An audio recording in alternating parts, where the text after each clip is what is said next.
Welcome again to our series of lessons on chemical reactivity. And the topic of today's lesson is molecular structure and acid-base behavior and Lewis acids and bases.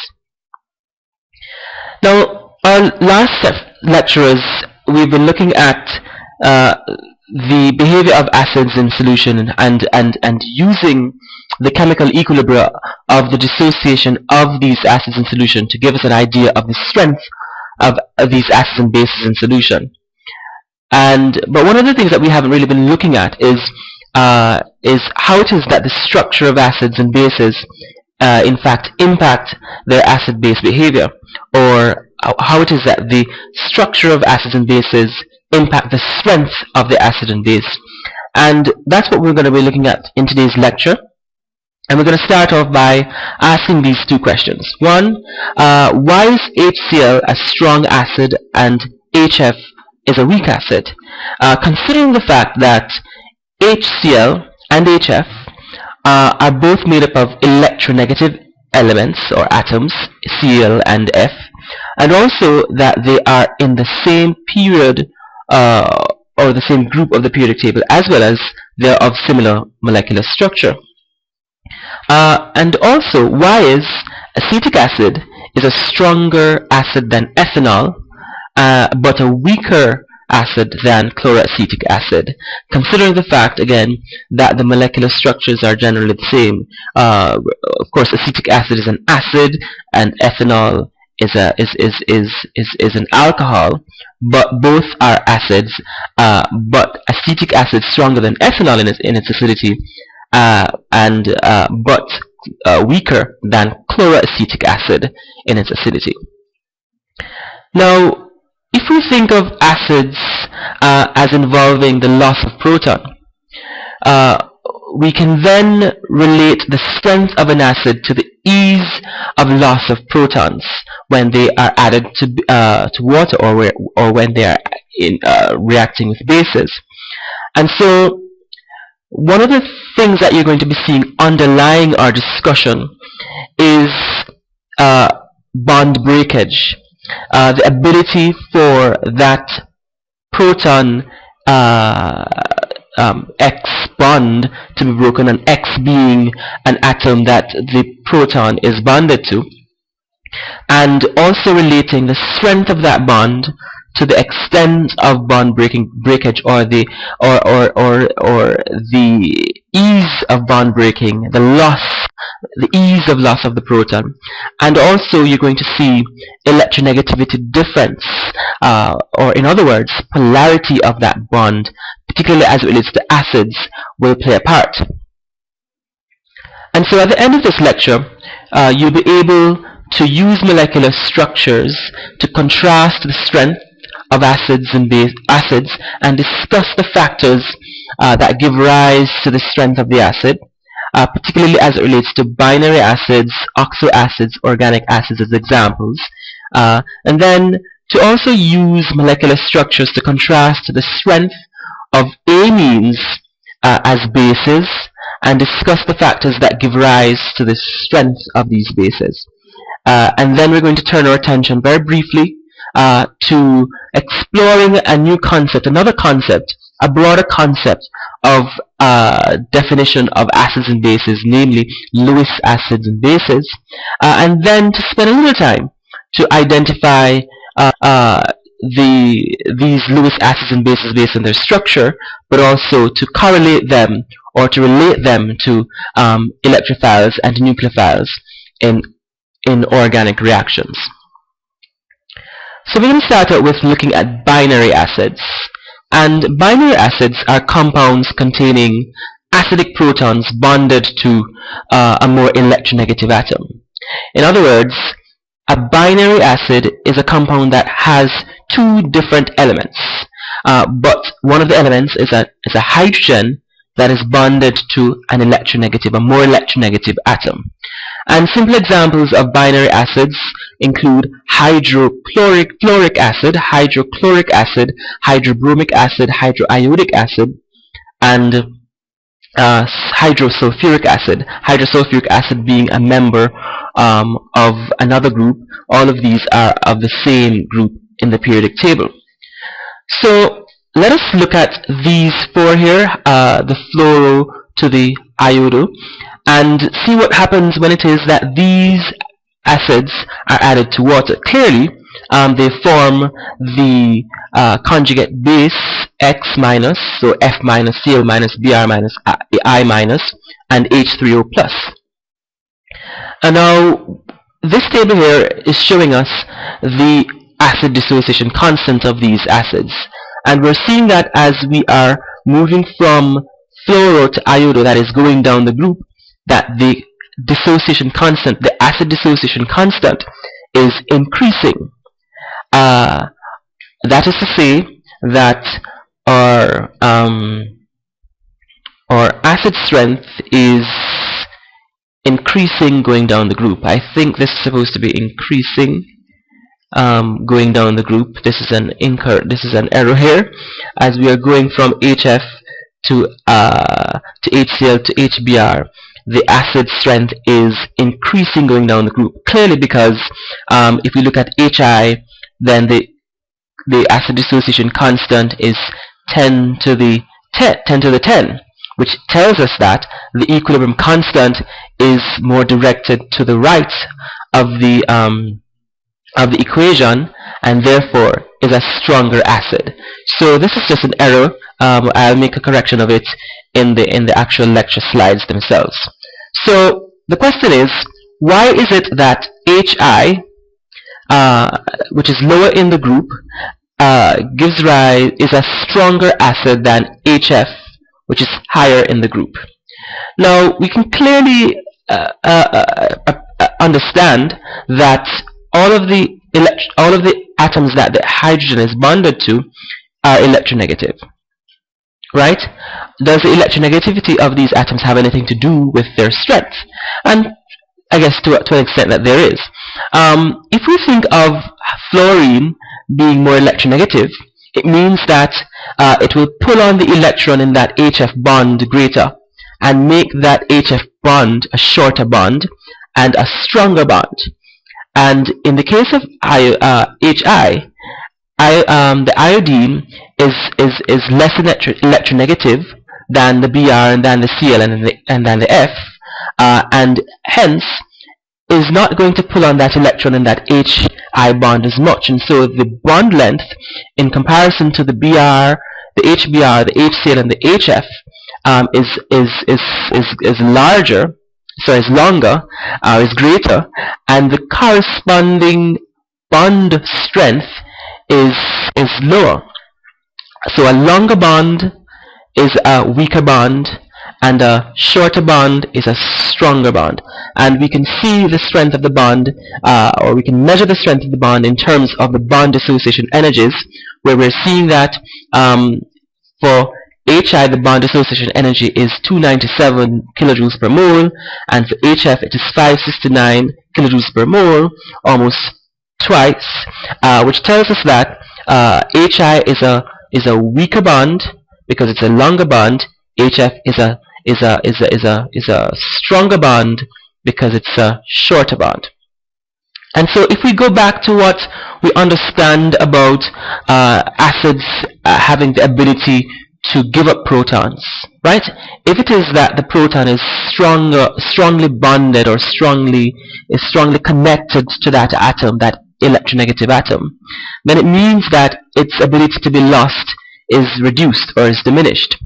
And if it is not as strongly bonded, then it means that it is more easily to be lost. And so in the case of HF, because HF is a stronger bond, then it pulls on the hydrogen much strongly, and therefore it does not release the hydrogen as much, and therefore the equilibrium is not as so much directed to the right as compared to HI, where that bond is a weaker bond because a longer bond, and the hydrogen is more easily given up when reacting with water.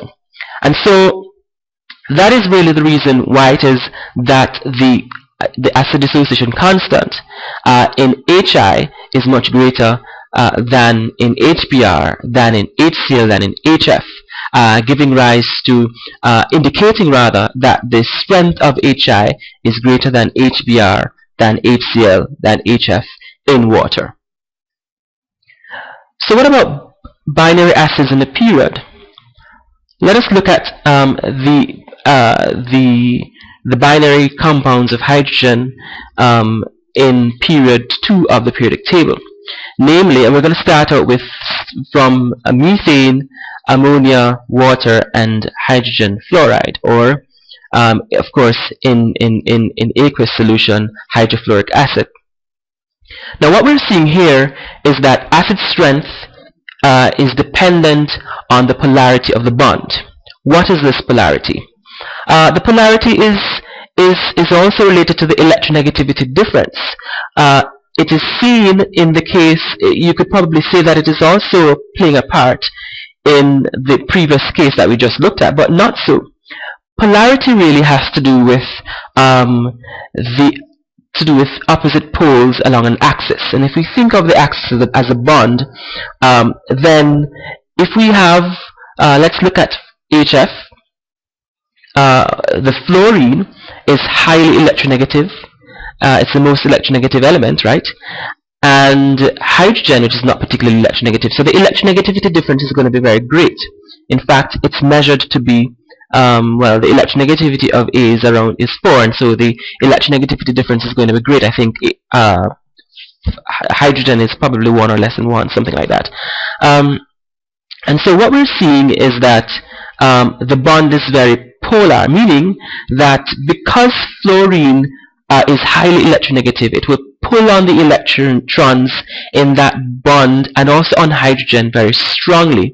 And so the pole that is set up is one where you're going to have a high electron density on the fluorine, and so the fluorine is described as partial negative or delta negative, and the hydrogen is going to be devoid of electrons, and so it's going to be regarded as partial positive. And so we have a pole of opposite charges within the bond, within the molecule, and we essentially can call this bond a partial ionic bond. Alright? But it's not technically an ionic bond because it's really a covalent bond, but because of the electronegativity difference, it is somewhat behaving as if it is an ionic bond. And so when we think of ionic bonds, because of that electronegativity difference, an ionic bond is weaker than a covalent bond. And if we consider, for example, the bond between C and H in methane, the electronegativity difference is not great, and therefore the C and H is not, the bond is not polar. And the same thing with N and H in ammonia, and H2O or O and H in H2O. So the ability for the hydrogen to be lost from this highly polar bond is very great, and hence its ability to form H3O plus and F minus is very high, and therefore the acid dissociation constant is comparatively higher than that for water. Obviously, we would appreciate that NH3 is not an acid. In fact, it's a base, and CH4 or methane is not either acidic or basic. But when we look across the period, however, we're seeing that there's a trend. We're moving from neither basic nor acidic to basic in the case of ammonia, and then in water we're moving to amphoteric, meaning that it acts as both an acid and a base depending on what it is reacting with. And if it is in water itself, it is some of the water molecules are also acting as an acid and a base. And then we move to hydrogen fluoride, or HF, or hydrofluoric acid in water, where it is a fairly strong, a fairly potent acid. Alright? And so in summarizing the strength of binary acids, when we go across the period, the electronegativity difference play a significant role, and we looked at one period, but we can actually look at the same thing for periods 3 and 4 and 5 and so on, and we see that the strength of the acid increases because the electronegativity of the nonmetal atom that is attached to hydrogen increases, or the electronegativity difference is increasing as we go across the period. But in the case of going down the group, as we looked at with hydrofluoric acid going down to hydrogen or hydroiodic acid, the bond strength is significant, and as the bond strength decreases going down the group, or the bond length is increasing going down the group, the strength of the acid decreases going down the group, increases going down the group. Alright? Now let us turn our attention to oxoacids. What are oxoacids? Oxoacids, we've met some of them.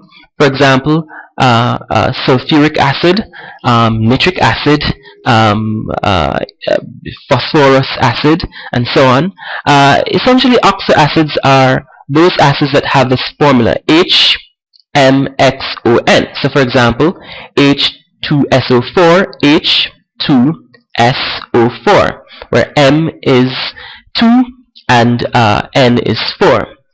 Now, in oxoacids, based on the formula, you will have MOH groups. So if, for example, going back to sulfuric acid, we have, if we want to actually derive or to draw the structure of the acid, we have to consider how many OH groups we have and how many doubly bonded oxygens we have linked to the central atom. And so we have MOH groups, where M is the same is this number here, which is the same number of hydrogens. So in the case of H2SO4, M is 2, and therefore we would have 2 OH groups. So let's find sulfuric acid in this diagram. Here we have sulfuric acid. So we have this S being the central atom, and we have 2 OH groups. Then N minus M gives us the number of doubly bonded oxygens. That is, how many oxygens that have double bonds with the central atom. And so N minus M, remember that N now is the number of oxygens. So if you think back of sulfuric acid, we have H2SO4, so N is 4. 4 minus 2 gives us 2, so we have 2 doubly bonded oxygen atoms. Here we have, and that's the structure of sulfuric acid. Let us look at phosphoric acid, H3PO4. M is 3, so it tells us that we will have 3 OH groups. So we have 1, 2, 3 OH groups.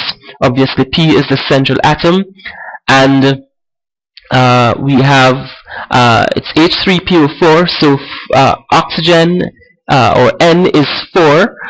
We have 4 oxygens, and N minus M is 4 minus 3, which gives us 1. So we have 1 doubly bonded oxygen in phosphoric acid. Let's look at this one up here, boric acid, which is H3BO4. M is equal to 3, and N is equal to 3. So N minus M is equal to 0. We have no doubly bonded oxygen in H3BO4, and obviously because M is 3, we have 3 OHs that in our boric acid. So what does the structure have anything to do with the strength of these acids, or the strength of oxoacids? It is shown in this table that the pKa values are dependent on the difference between N and M, right? Or, in fact, the number of doubly bonded oxygens that we have in our oxoacid. So let us see what we have in this table. So when N minus M is equal to 0, that is to say that we have no doubly bonded oxygens, we tend to have very high pKa values, which tells us that Ka is small, and so these acids are weak acids. When N minus M is equal to 1, we see that the pKa values in general, overall, on average, they're still high, but they have decreased, which tells us that the Ka values are increasing.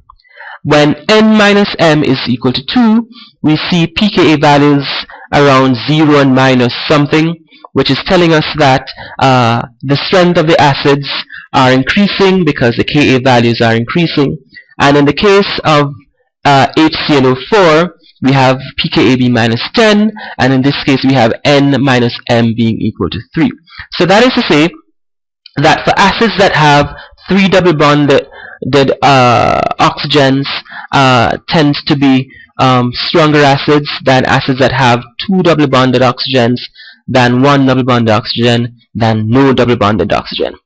So the question is, what is the effect, or what it is about the double bonded oxygens that are causing the acids, or that is impacting the strength of the acids? And that is basically the basic reason is that the oxygens are giving rise to what we describe as an inductive effect. That is to say that they're pulling electrons from the OH bonds, right? So if you have an acid that has many more double bonded oxygens compared to OH bonds, it means that the inductive effect is going to be significant because the oxygen, being electronegative, is also pulling electrons from the oxygen atoms in the OH bond, and thereby weakening that OH bond. And let us go back to these diagrams here and look at it. Let us look at sulfuric acid. We know sulfuric acid is a fairly strong acid. We have 2 doubly bonded oxygens here, and these very highly electronegative atoms, oxygens, they're not as electronegative, say, as, for example, fluorine, but they're nonetheless fairly electronegative, and they're also doubly bonded, meaning that the double bond is a region of high electron density. This capacity in the double bonds is pulling electrons towards it, and so the electrons that are being pulled from the oxygen-hydrogen bond.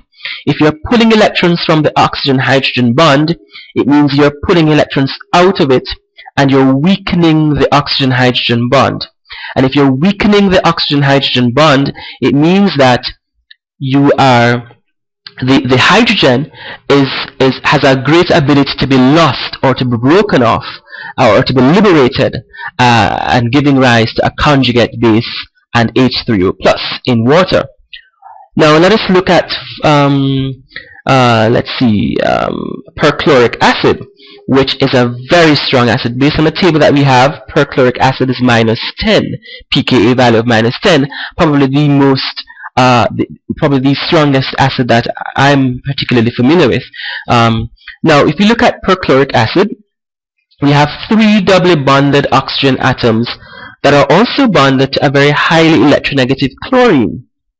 Right? The effect of these high electron density regions, the double bonds on oxygen, linking with a highly electronegative chlorine atom, means that this region of the molecule is highly electronegative, highly electron rich, and therefore has a very high capacity to pull electrons from the OH bond, thereby weakening the OH bond and liberating the proton from that bond. If we look at boric acid, where N minus M is equal to 0, when we go back to our table, we see that where do we have it? We don't have it there, but it would be in the category here, around very high pKa values. And so it tells us that, and the reason why that is the case is because this has no double bonded oxygen. And so there isn't that capacity to weaken the OH bond as in the case of the perchloric acid or the phosphoric acid. And so the OH bond is not able to liberate or to give up that proton as easily, and thereby the boric acid is not a particularly strong acid. Now let us turn our attention to the strengths of organic acids, and we're going to start out by looking particularly at carboxylic acids. Now, we know the general structure of a carboxylic acid. We have an R group, whatever that is. We have alkyl groups, we have benzene rings, we have organic rings, and other organic rings bonded to a carbon that is double bonded to an oxygen. We call this a carbonyl group, and we have our OH group or hydroxyl group. Alright, so this is our carboxylic acid group, or CO2H. Now what happens when we add a carboxylic acid to water? Right? This is essentially what we have. We have ionization to give us our RCO minus. Now the interesting thing about this RC double bonded O single bond O minus ion, which we call a carboxylate ion, is that the electron density, or the minus and the double bond between the C and O, is more or less interchangeable, and so we can actually write it as well as write it like this as well. All right. Now we will see that the strength of the carboxylic group, or the carboxylic acid and the carboxylate ion, depends on the ease with which electrons are withdrawn from the OH. We know that that is a basis for acid strength. The ability for that OH bond to facilitate the liberation of the hydrogen ion.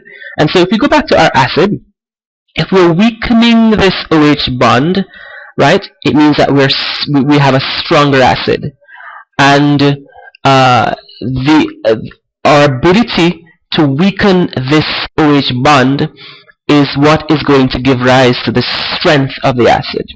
Alright, and what is it that weakens this OH bond? Well, it all depends on what is attached to the carboxylic group. And so the differences or the variations in the R group, whether it is a ring, whether it is an alkyl chain, whether it is a chain that has chloro, bromo, iodo, and so on atoms, will give rise to a variation in strength of the acid, because it impacts the strength of this OH group, or the ability for this OH group to release or to liberate the proton. But remember that we have the carboxylic acid on one side of the equation and the carboxylate ion on the other side of the equation.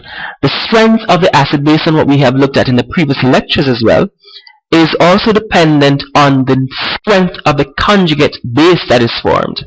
And in the case of carboxylic acids, that is very, very critical.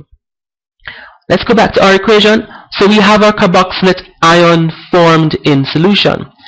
The stability of this carboxylate ion, or the strength of this carboxylate ion, also impacts the strength of the carboxylic acid. Alright? Now what happens when the carboxylate ion forms? We indicated that we have these two forms, where we have two equivalent forms of the ions, where the O minus and the double bonded CO is on opposite sides. Now we can essentially write an overall formation of this carboxylate ion, and we give it this formation, or give it this structure, I should say, where we now have the, note before I say that this oxygen atom or ion where the hydrogen was attached to has now taken that electron from the proton, and so this oxygen is now highly electron rich and can easily attach itself back to a proton from a base to form back our acid, or a proton from an acid, or a conjugate acid, to form back our acid. Alright?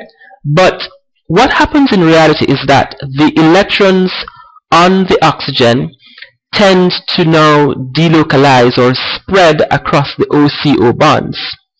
And so that essentially stabilizes the carboxylate ion. And by stabilizing, what we mean is that the ion is able to exist longer because now that the charges are, or the negative charge is spread out, no one oxygen atom has that negative charge on it, and hence not having the ability to attract easily a proton.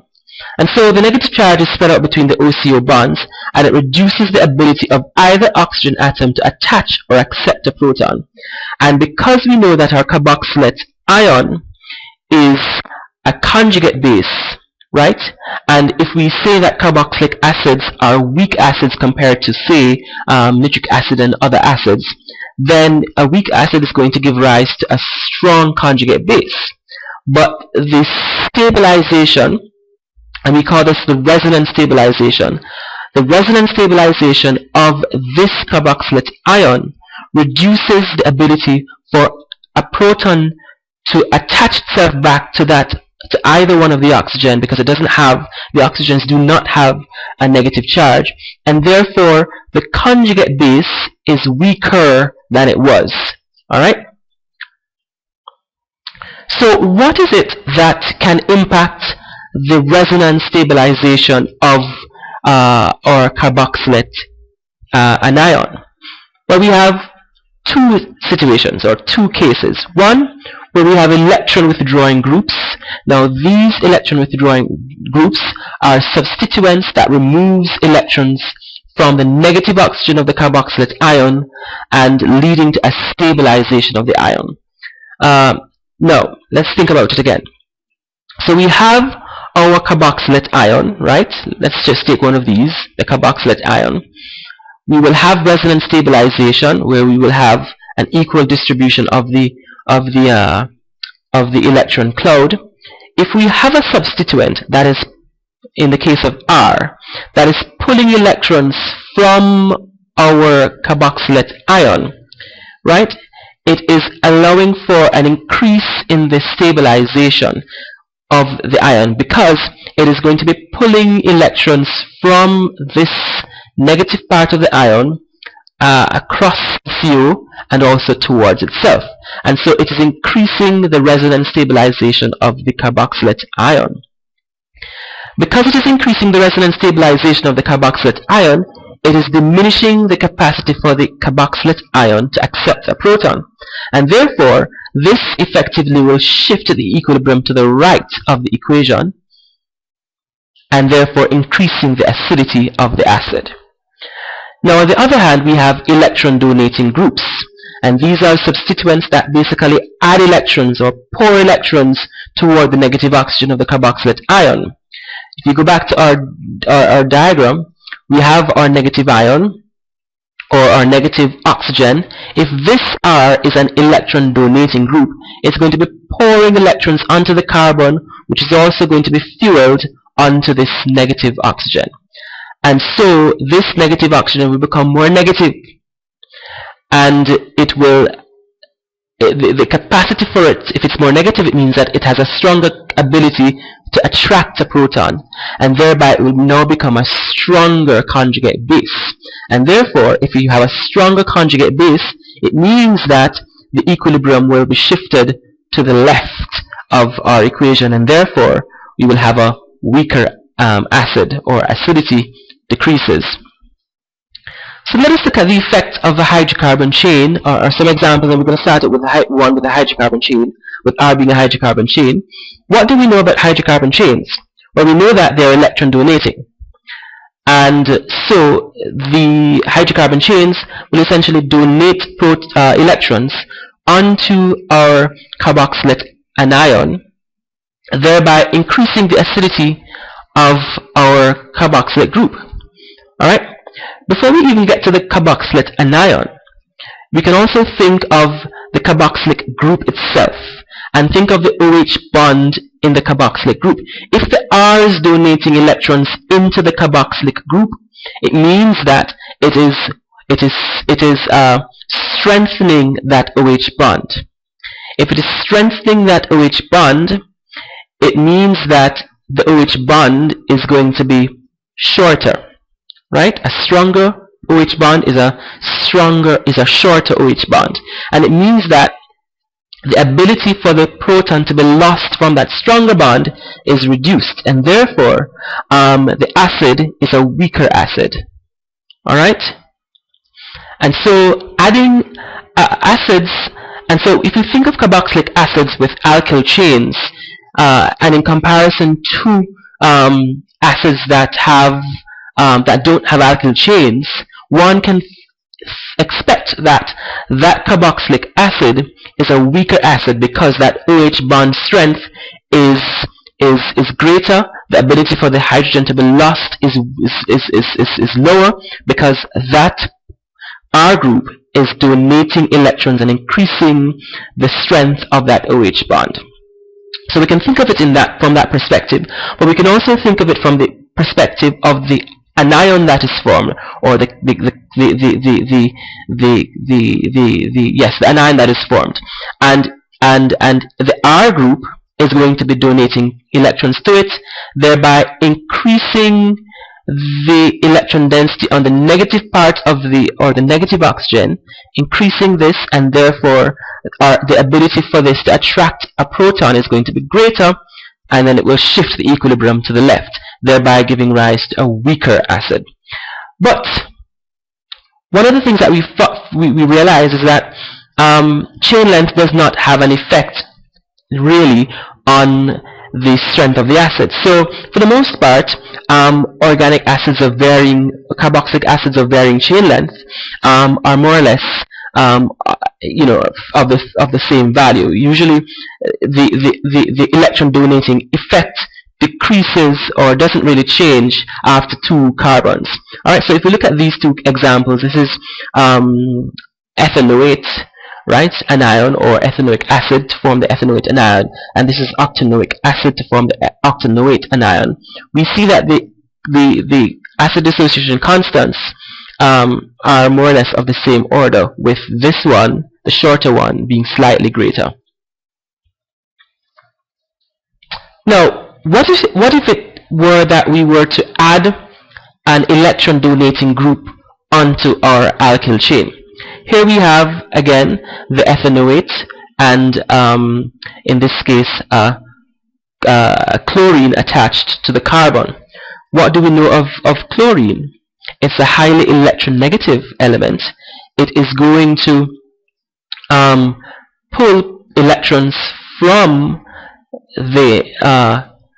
the system, and what it's going to do is that it's going to pull this, it's going to reduce the electron density or reduce the negative charge, thereby increasing resonance stabilization.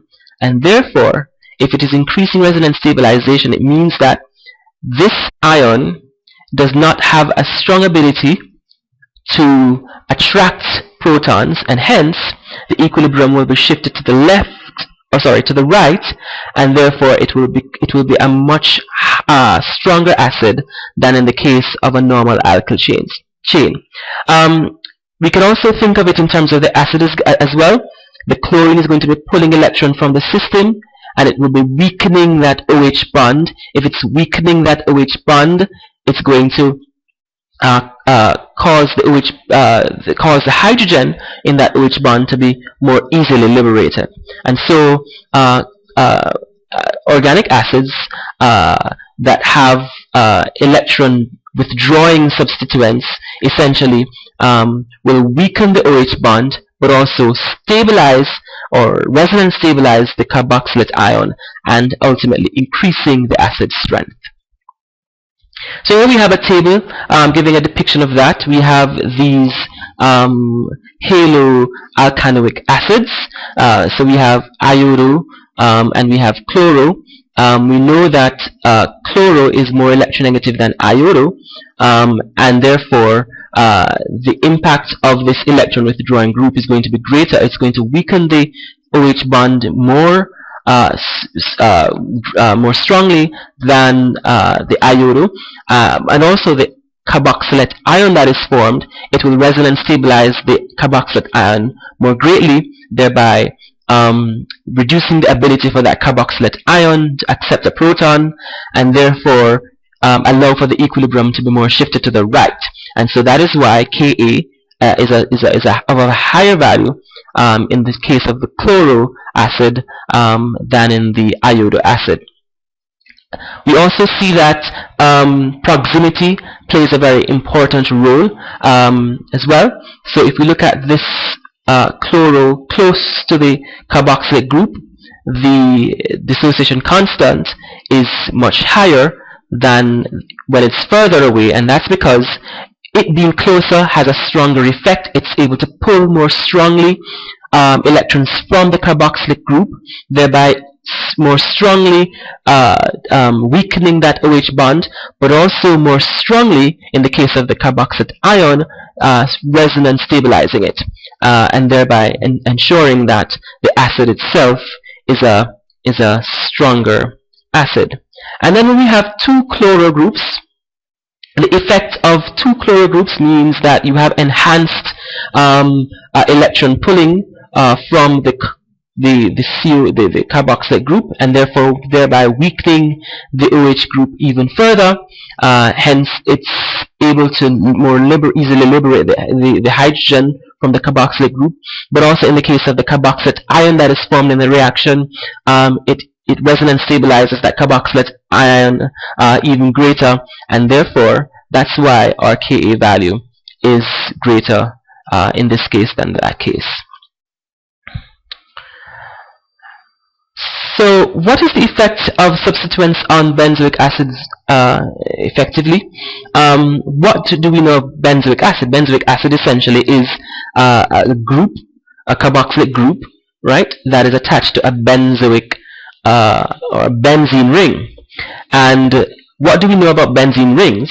Well, we know that the carbons are highly conjugated, meaning that you have double bonds throughout the ring, and they are highly resonance stabilized to begin with, and the electrons are highly delocalized. So the benzene ring offers an R group that is very electron rich. And what do we know about electron rich R groups? Well, they're going to pull electrons away from the carboxylic group. And so in the case of benzoic acids, the benzoic acid, in comparison to a straight chain acid, is going to be pulling electrons. And so the OH bond of the carboxylate group is going to be a weaker bond in the benzoic acid than in the carboxylic acid that has just an alkyl chain. Now, what effect will be the result of the benzoic acid if it is that we now attach an electron withdrawing group or an electron donating group on the benzene ring? And this is a simplistic representation. We could actually attach an electron withdrawing group, various carbons or various positions in our benzene rings. And so what is the effect of that? And so if we have an electron withdrawing group, it means that the electron withdrawing group, in this case, and the arrows indicating the direction of electron movement, the electrons are going to be pulled out of the ring.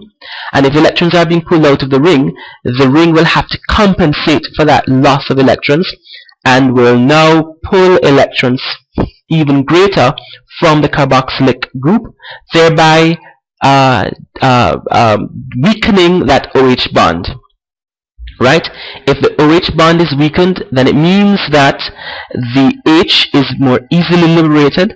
And also, if we think again of the ion that is formed, the carboxylate ion that is formed, the carboxylate ion is going to be resonance stabilized, and resonance stabilization allows for a shifting of the ionization to the right, and therefore we will have an increase in the acid dissociation constant and an increase in the acid strength. And the opposite occurs when we have electron donating groups. The electron donating groups are going to be pushing electrons into the system, and effectively what's going to happen is that the benzene ring is going to have an excess of electrons that it doesn't really need, and therefore it's going to be donating electrons onto the carboxylate group. If you're donating electrons onto the carboxylate group, it means that the OH bond will have more electrons, and so the OH bond is going to be a stronger bond, and so the hydrogen is not going to be easily lost. And so we have a weaker acid. And if you think of the anion, right? If we think of the anion, we already have an O minus ion, an O minus in the anion, and if we're pushing electrons onto it, it means that the electron charge is going to be greater, and therefore we're destabilizing the resonance of the carboxylate group, and the capacity for the oxygen to attract a proton is going to be enhanced, and therefore it will form easily a carboxylic acid, and therefore there's going to be a shift of the ionization in the water to the left of the reaction, thereby decreasing our acid dissociation constant and hence decreasing acid strength. So we've been looking at carboxylic acids. Alcohols are also regarded as organic acids, and we just want to look quickly at these two examples where we have acetic acid and ethanol. Let me just say something. Alcohols oftentimes are used in organic reactions as a source of hydrogen or H+, particularly in the form and acting in the form of a catalyst. Now the thing about ethanol, as can be seen from the acid dissociation constant, is that it clearly is not a strong acid, and in many cases in some of these organic reactions or any reaction you might need just a very small source of hydrogen ions. Ethanol in many cases is easily applicable in this regard. So let's look again at these two. We have acetic acid, a carboxylic acid, and we have ethanol, and we see that the Ka of the carboxylic acid is significantly smaller than the Ka of the ethanol. So the question is, why is it that the acetic acid is a stronger acid than the ethanol? Again, it's simply because of resonance stabilization. If we look at the ion of the ethanol, or we call it the ethoxide and alkoxide for alcohols in general, in comparison to the ion of the acetic acid is resonance stabilized, right? But the ethoxide, right, is not resonance stabilized. And we know that resonance stabilization is an important property that in fact enhances acid strength, or in fact allows for a shifting of the equilibrium to the right of the reaction, and therefore allowing for Ka to be a higher value, giving rise to a stronger acid. Ultimately what happens is that the conjugate base that is formed, the conjugate base of the carboxylate ion, is a weaker conjugate base than that of the alkoxide. Now we'll turn our attention from acids to amines, to bases, and we will essentially look primarily at amines. What are amines? Amines are derivatives of ammonia. We know what ammonia looks like. It's NH3, and ammonia, the nitrogen in ammonia, has a lone pair of electrons. What do we know of lone pairs? Lone pairs like to attach to sources that don't have electrons, so they like sources like H+, and so that is why NH3 likes to interact with an H+ from, say, H2O or an acid to give NH4+ in a particular reaction. So here we compare ammonia with a derivative of ammonia, in this case called bromoamine, and we see that the pKb of ammonia is lower than the pKb of the bromoamine. The lower pKb means that the Kb is higher than in ammonia than in bromoamine, which has a higher pKb. Remember that there's a relationship between KB or Ka, and pKb and pKa, right? So what is the impact of this bromine atom on the ability for this nitrogen to pull a proton onto it? Well, the bromine again is electron withdrawing, and so it's going to be pulling electron density. It's going to be pulling the lone pairs away from the nitrogen onto itself, thereby reducing the capacity for this nitrogen to attack a proton, thereby weakening that bromine, which is acting as a base. Alright? So more electronegative groups withdraw electron density from the nitrogen, and so the lone pair cannot bind as strongly to the proton, and hence we end up with a weaker base. Let us look at a series of alkylamines. Here we have methylamine, ethylamine, propylamine. The difference is just chain length. And remember, with our discussion on acids, we said that yes, alkyl groups are electron donating, but after 2 or 3 chain lengths or carbons, the effect isn't overly significant. But in comparison to ammonia, let us look at these alkylamines and in comparison with them to each other. So we see that in methylamine that the pKb is 4.74. In ethylamine, where there are 2 carbons, it's 3.38, and in propylamine it's 3.37. Alright, more or less the same. What is the alkyl chains doing? The alkyl chains effectively are donating electrons. They are donating electrons onto the nitrogen and increasing the electron density around the nitrogen. So an increasing electron density, remember the nitrogen has lone pairs, it is increasing the capacity for the nitrogen to attack a proton. Alright? And so the higher electron density gives rise to a stronger ability to attract a proton, and hence these alkyl amines are stronger bases than ammonia. Alright? What about amines with benzene rings? What do we know about benzene rings?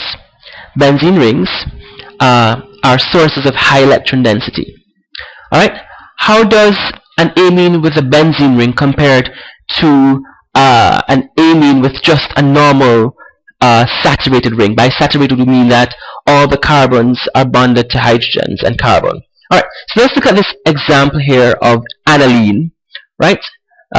Simple benzylamine, if I may use that word to describe it, where we have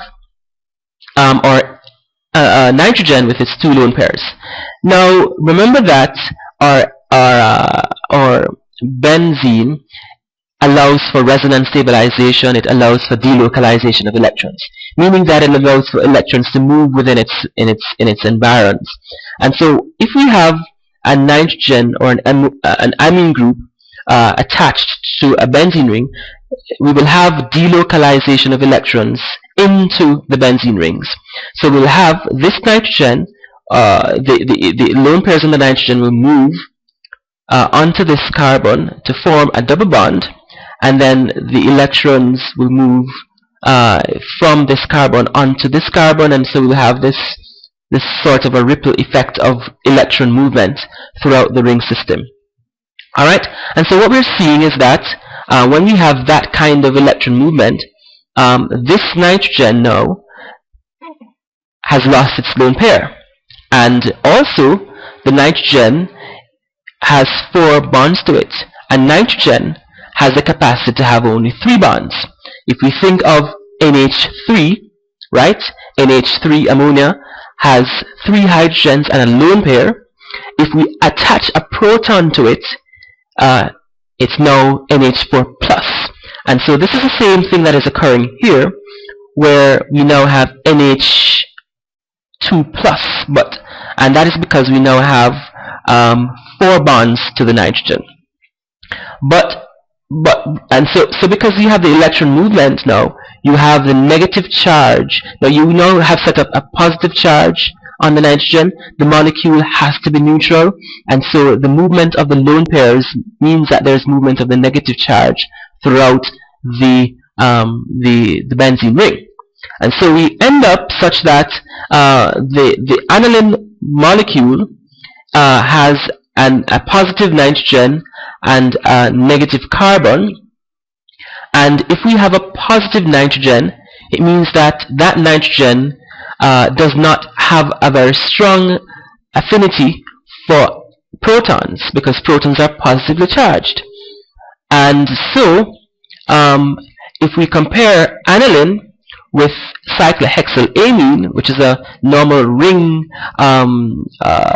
amine, right, we see that the pKb is 3.36 for cyclohexylamine, which means and the pKb for aniline is 9.13, which tells us that we have a very weak base in aniline compared to cyclohexylamine, which is a stronger base because it's a lower pKb.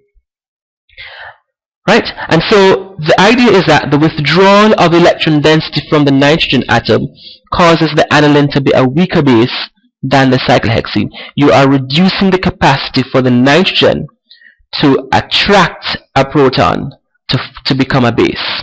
Alright? Or to become an acid, a conjugate acid, I should say.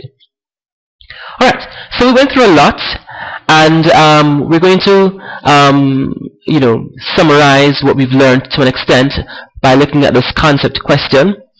The question is, explain which member of each of the following pairs is a stronger acid. So we have two pairs of acids. We have H3PO4 and we have HClO3. Alright? Phosphoric acid and perchloric acid. Now, what is our strategy? We have to clearly identify first what kinds of acids they are. They're clearly oxoacids, right? What do we know about oxoacids? Well, we know that the number of doubly bonded oxygens impact the acidity of these acids, because the double bonded oxygens essentially pull electron density from the OH bond, thereby weakening the OH bond. And if the OH bond is weakened, it means that the ability for that bond to liberate the proton is enhanced. And clearly we can see, just by looking at the structure, that we have two double bonded oxygens, and also these double bonded oxygens are attached to an electron withdrawing chlorine atom, which increases the electron withdrawing capacity on the OH even greater than in the case of our phosphoric acid. Notice well that we have in our phosphoric acid just one double bonded oxygen, and we have 3 OH bonds to weaken. And so the capacity for this one double bonded oxygen to weaken 3 is so diminished compared to our perchloric acid, which has 2 double bonded oxygen to only diminish 1 OH bond.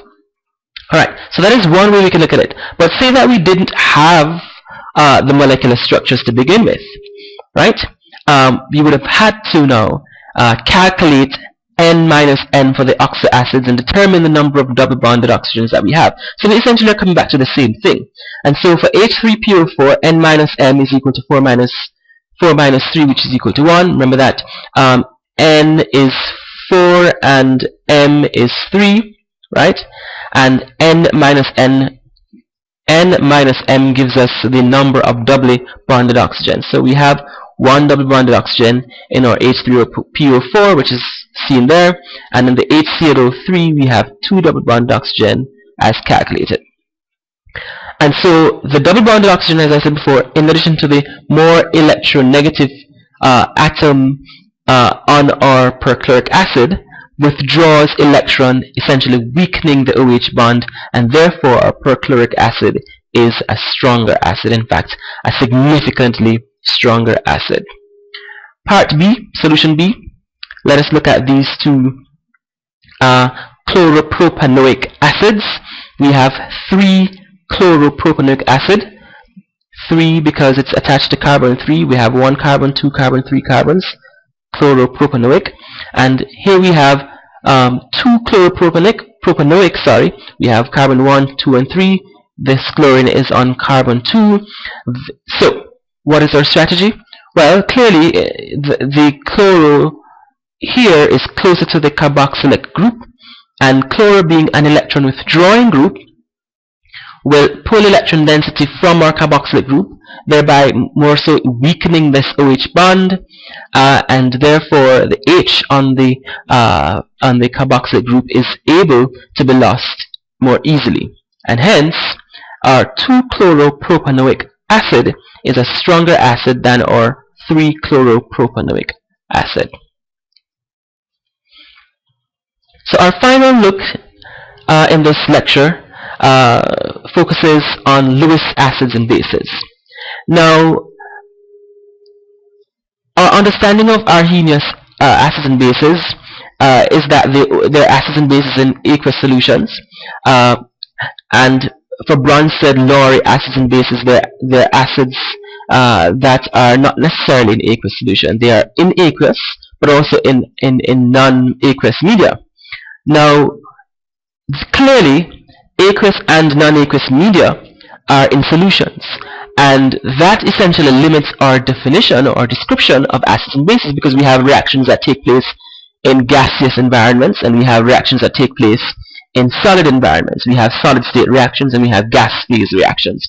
And so we have to essentially broaden our definition of acids and bases, and the proposals by Lewis, in fact his name is GN, I don't know what G is for and N is for, but similar at the same time in 1923 as with Bronsted and Lowry, G.N. Lewis essentially proposed this acid-base theory, which basically links closely the bonding of molecules or the bonding of species to structure and their acid-base properties. And so he defines an acid, which is called a Lewis acid, as a species, whether an atom, ion, or molecule, that is an electron pair acceptor, right? And a Lewis base as an atom, ion, or molecule that is an electron pair donor, right? So we're now moving to a different concept of acid and base theory. In the previous case, Bronsted and Lowry, we looked at proton donor and acceptor, proton transfer, and in Arrhenius' case, we looked at the ability to form H plus and OH minus, right? But in this case, we're talking about the ability to either donate a pair of electrons and the ability to accept a pair of electrons, namely a base and an acid respectively. And so if we think of a species, or say for example a molecule that is able to, or just say a species in general, whether it's an atom, ion, or molecule, if a molecule has an ability, or a species has an ability to donate electron pairs, what do we know about electron pairs? A bond essentially is an electron pair, right? If we have two atoms, right, and there's a bond formed between both atoms, it's an electron pair. The electron pair can come from either both or either one. And so a Lewis base is an electron pair donor, and a Lewis acid is an electron pair acceptor. And therefore, the interaction between a Lewis base and a Lewis acid results in the formation of a bond. Here we have a Lewis base, an electron pair donor. We have a pair of electrons, or lone pair of electrons, and it is going to interact with a species that is devoid, that wants electron pairs. It needs to complete its octet, and therefore that interaction is going to form a compound which has a bond between the elements. And so the product, right, we call an adduct, an addition compound, and the bond that is formed is called a dative or a coordinate covalent bond. Now, before I get into, a dative or a coordinate covalent bond is something that you're going to meet a lot in what we describe as transition metal chemistry, and we're not going to go into that now, but just to have an appreciation for what the concept is. It's just a dative bond is a coordinate covalent, is a bond that is formed when you have one substance, one species donating both electrons to the bond. Alright? So how is this adduct form? Let us look at this example between ammonia and this trifluorobromide compound. So this ammonia has a pair of electrons. So clearly it is the base. It is acting as the electron pair donor, and this arrow is indicating the movement of the electron pair onto the central boron atom, and giving rise to the formation of a bond between the nitrogen and the boron, and hence we have our acid-base product or adduct. Alright, this is just a fancy diagram showing the electron cloud around the protons or the nuclei of the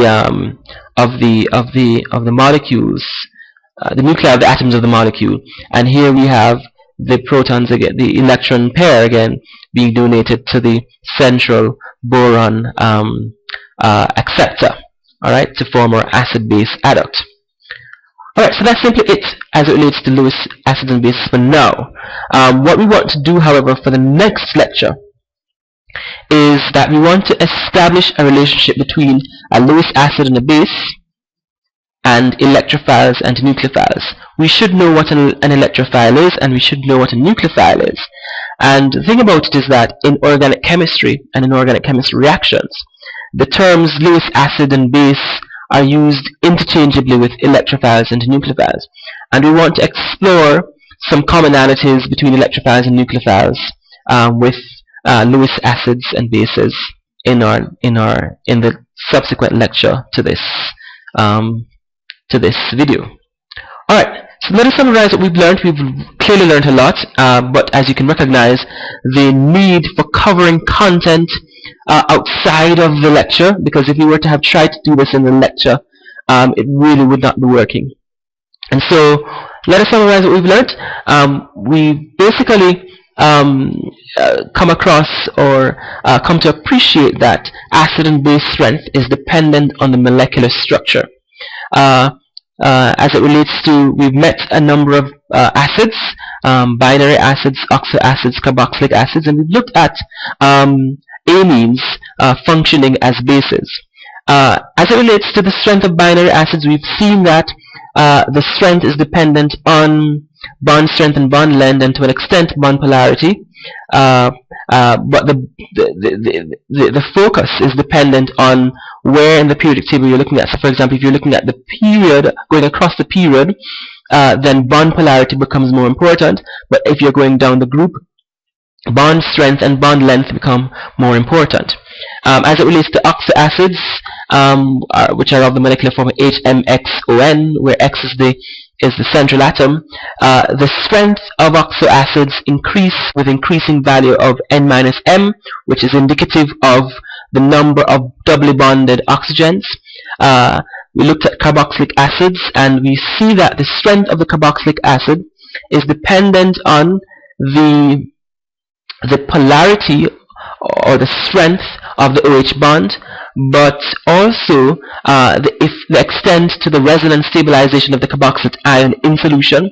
And we looked at the impact of electron donating and electron releasing groups on the extent of the resonance stabilization of the carboxylate ion, and also the pull-on electron density or the enhancement of the electron density of the OH bond, and the impact that has on the strength of the bond, or the ability for the bond, the OH bond, to release the proton.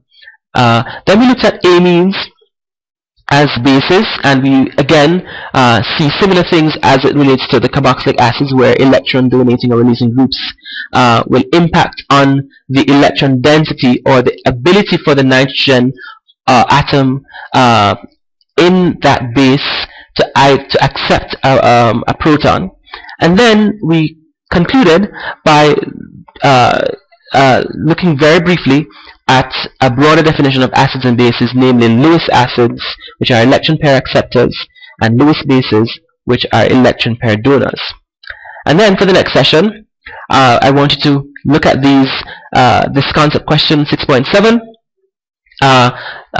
exploring the concept by looking at box 6.7, which looks at superacids. And then we want to, in our next class, in the lecture time, to explore Lewis acids and bases in organic chemistry by establishing some relationships between Lewis acids and bases, and electrophiles and nucleophiles. I'm exhausted, by the way, you can imagine. So see you next time.